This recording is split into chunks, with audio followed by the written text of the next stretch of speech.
Hello everyone. In this video, I'll cover the current affairs from February 11 to February 20. So let's begin. International Day of Women and Girls in Science was observed globally on 11th of February. Now, the 7th International Day of Women and Girls in Science Assembly, it took place on the 11th of February 2022 students. And it aimed to recognize the role of women and girls in science, not only as beneficiaries, but also as agents of change students. So we all know that women are hugely underrepresented in science and technology field students. We call them the STEM domains, so science, technology, and engineering and mathematics. So there's a huge gender gap in these domains, and women continue to be underrepresented. And we all know, students, that gender equality is a priority with the United Nations. And in view of accelerating progress towards the Sustainable Development Goals, UN observes International Day of Women and Girls in Science on the 11th of February, right? So the idea behind this day is to ensure equal participation and involvement of women and girls in the field of science, technology, engineering, and mathematics. Next, students, India ranked 46th in EIU's Democracy Index. So India has ranked 46 students in the 2021 Democracy Index global ranking, according to the Economic Intelligence Unit. So the Economic Intelligence Unit, comes up with this Democracy Index every year. So last year we were at 53. So we have, improved our performance this year, and we are at 46th in the latest rankings. The highest score was that of Norway's with 9.75, and it topped the Democracy Index, and the list was published on February 10, 2022. India scored 6.91 students. We ranked 46th, and our score was 6.91. Our neighbor Pakistan has been placed further below in the hybrid regime with the rank of 104. Now, students, if you look at the breakup of India's score, so India had low score of 5 on political culture, and highest score of 8.67 on electoral process and pluralism. We scored 6.18 on civil liberties, 7.22 in political participation, and 7.50 on functioning of the government. And Asia's average index score fell, students. If we talk about Asia at large, so its average index score fell, and this was primarily because of reversals in Myanmar and Afghanistan, who joined North Korea at the bottom of the rankings. Next, students, World Book of Records, Atal Tunnel recognized as longest highway tunnel, students. So according to the World Book of Records, Atal Tunnel has been officially certified as the world's longest highway tunnel above 10,000 feet.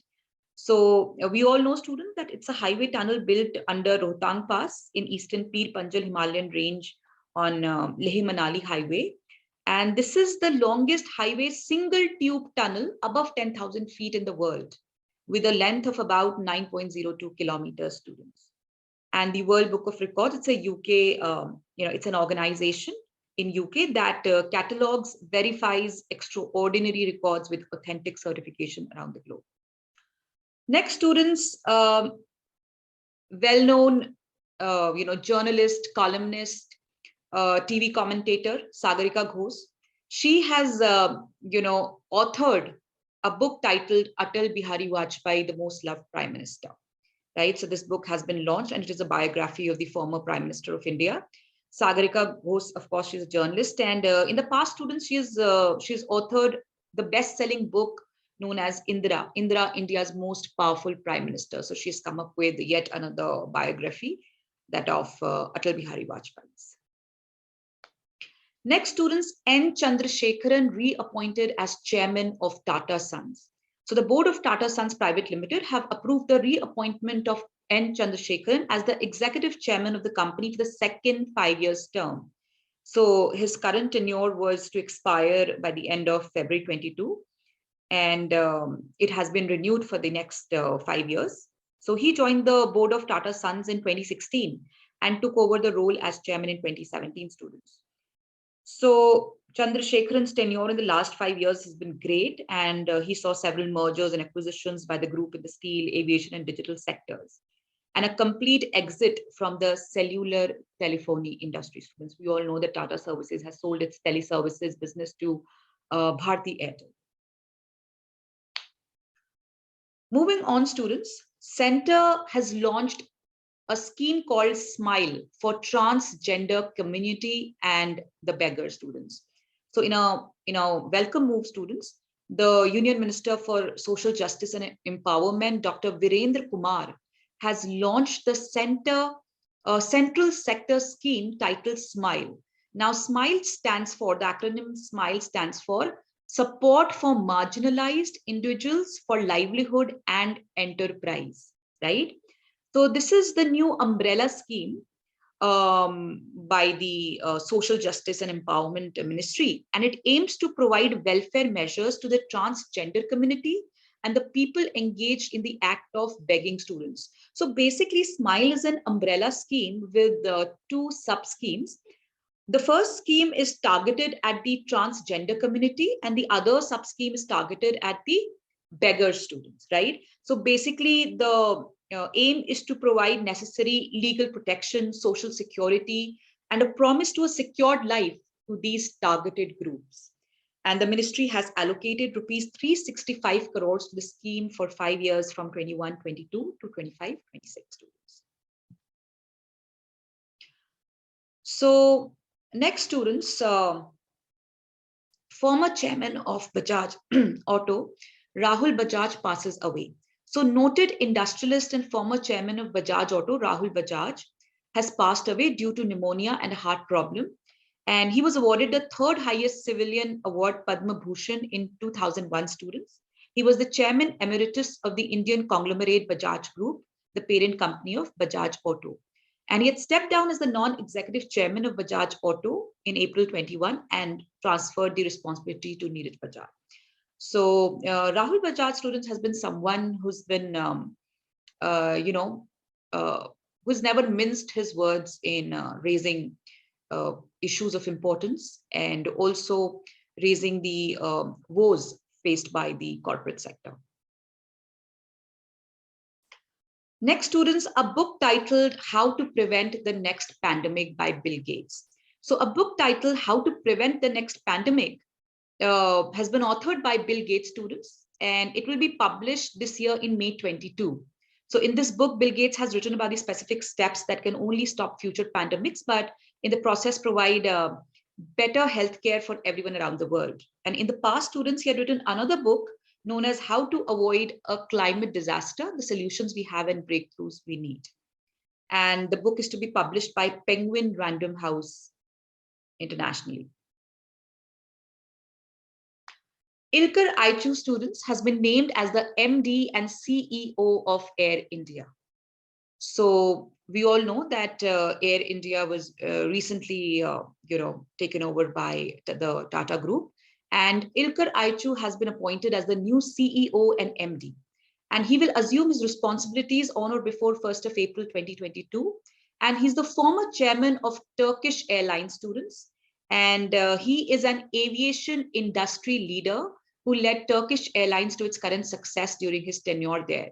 And now he's being looked upon to turn around the fortunes of Air India, students. Very quickly about Ilkar Aichi. So he's born in Istanbul in 1971, and he is a graduate from the Bilkent University, some research experience at the Leeds University. And he started his career in 1994, and he has been working with some top companies, and he has some very relevant and much needed experience of the aviation industry. Moving on, students, CBI finds India's biggest bank frauds of rupees 22,842 crore, students, by ABG Shipyard, students. So we all know, students, that corporate governance has been a much challenging issue, students, and this is yet another another fraud coming to surface. So Central Bureau of Investigation has booked ABG Shipyard for an alleged rupees 22,842 crore financial fraud. And this is a flagship entity of ABG, students. It has cheated a consortium of 28 banks and financial institutions, students. And this is the biggest ever bank fraud registered by the CBI students. And the case pertains to the funds misused during 2012 to 2017 students. And Rishi Agarwal, the then CMD of ABG Shipyard, has been named in the FIR students. So basically, the executives of ABG Shipyard, they have utilized the bank funds for purposes other than for which they were given, and they were engaged in diversion of funds, misappropriation, and criminal breach of trust. Next, students, Israel becomes first country to allow drones in civilian airspace. So Israel has become the first ever country to allow drone flights in the civilian airspace, and the certification was issued to the Hermes Starliner unmanned system by the Israeli Civil Aviation Authority. And the unmanned, vehicle students, they would be used for the benefit of agriculture, environment, public welfare, economic activity, and against crime.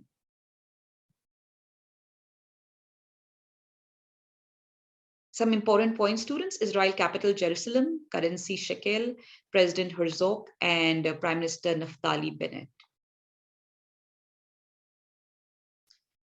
Next, Dabur becomes first Indian plastic waste neutral FMCG company, students. So Dabur India has become the first Indian consumer goods company to become completely plastic waste neutral. And it has done this by collecting, processing, and recycling around 27,000 metric tons of post-consumer plastic waste during FY 21-22 students. And Dabur has achieved the landmark of surpassing its plastic packaging usage with recycling. And this initiative was launched in 2018 as part of the plastic waste management rule, students. So a step in the positive direction, students. And Dabur, in fact, has announced the beginning of a new project called Save the Environment campaign in Himachal Pradesh to raise community awareness about how to manage home plastic waste. And they've been working with school children and the community to sort of spread the awareness around the issue. And they've also been assisting government schools by providing waste bins, sanitary facilities, etc. Very quickly, students, important takeaways: CEO of Dabur India, Mohit Malhotra, headquartered in Ghaziabad, and founder S.K. Burman. Next, students, Government of India has banned 54 applications of Chinese origin students. So this is a fresh round of banned students. We all know since June 2020, the government has banned quite a few, about 200 plus Chinese apps in the with view of the national security and integrity.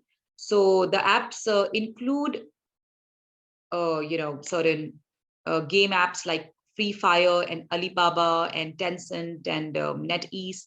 And the applications were banned by the Ministry of Electronics and Information Technology.